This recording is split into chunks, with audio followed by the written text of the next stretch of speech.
Golygydd ffilm sy'n dewis hyd a threfn y lluniau drwy torri fel bo'r angen. Y golygyd hefyd sy'n rheoli symudiad, llif a tempo'r ffilm.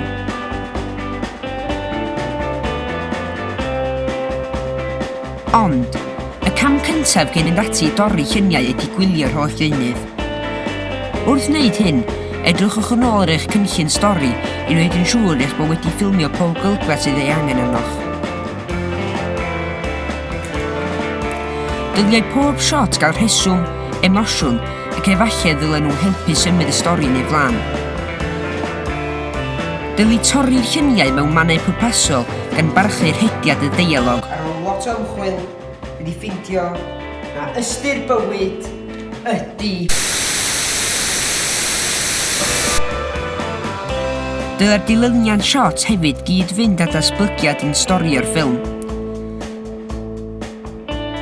Ar ôl golygu a threfnu'r lluniau, edrychwch ar y ffilm a gwneud nodiadau am y mannau a gellid gwellau arnynt. Gall ddangos y ffilm i ambell ffrind eich helpu, yn arbennig os oes ganddynt adborth adeiladol. Beth maen nhw'n hoffi am y ffilm? Oes rhai pethau sydd ddim cystal? Ydy hi'n symud digon cyflym?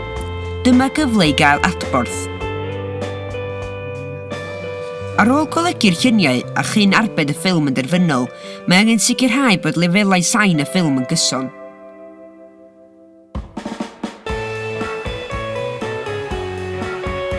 Wrth olygu, cofiwch, fyddai pob shot gael rheswm a helpu symud y stori yn ei blaen.